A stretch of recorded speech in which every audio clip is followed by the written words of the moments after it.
નમસ્કાર, સંદેશ ન્યૂઝના digital platform આપનું સ્વાગત છે અને હું છું આપની સાથે માલવી। વડોદરામાં એક ઘટના એવી બની જેમાં બુટલેગરો બેફામ બન્યા હોય તેવું લાગી રહ્યું છે, કારણ કે પોલીસની ટીમ ઉપર જે એસએમસીની ટીમ છે રેડ પાડવા ગઈ હતી અને એમની ઉપર હુમલો કરવામાં આવ્યો 3 બુટલેગરો દ્વારા। વધુ વિગતો મેળવીશું વિવેક પાસેથી। વિવેક, આજે સમગ્ર ઘટના બની છે એમાં બુટલેગરોએ પોલીસ પર હુમલો કર્યો છે।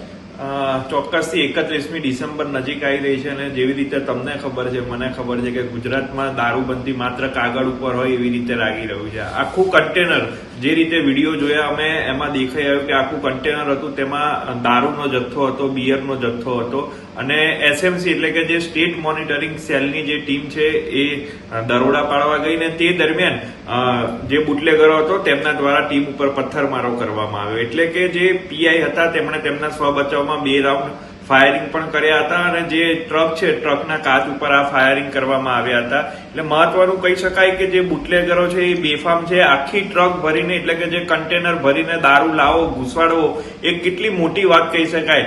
એટલે કે કઈ બોર્ડરમાંથી એ ગુજરાતમાં પ્રવેશ્યો હશે અને છેક વડોદરાના જે દરજીપુરા છે ત્યાં આગળ કટિંગ થવાનું હતું ને એસએમસી ની ટીમ ત્રાટકી। એટલે કહી શકાય કે ગુજરાતમાં દારૂ તો આવતો રહે છે, પરંતુ જે બુટલેગરો છે તેને કોણ છાવરી રહ્યું છે તે ખબર નથી પડતી।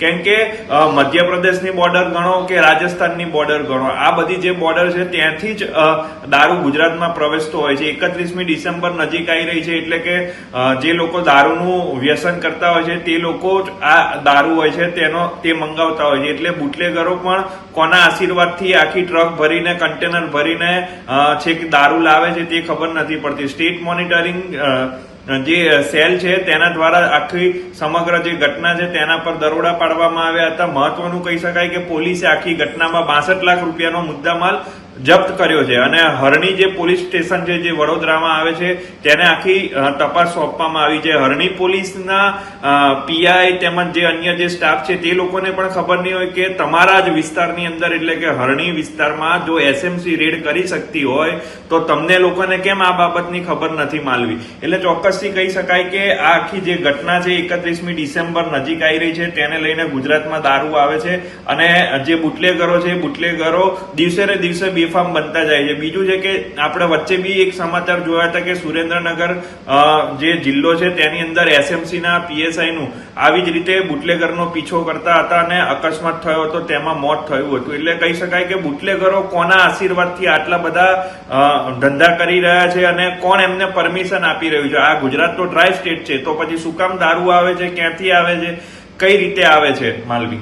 બિલકુલથી વિવેક, એટલે આ બુટલેગરોને કાયદાનો કોઈ ડર જ નથી એવું લાગી રહ્યું છે, કારણ કે વારંવાર આ પ્રકારની જયારે ઘટના બને છે અને ખાસ કરીને જયારે પોલીસ ઉપર હુમલો થાય છે ત્યારે સવાલો ચોક્કસથી થતા હોય છે।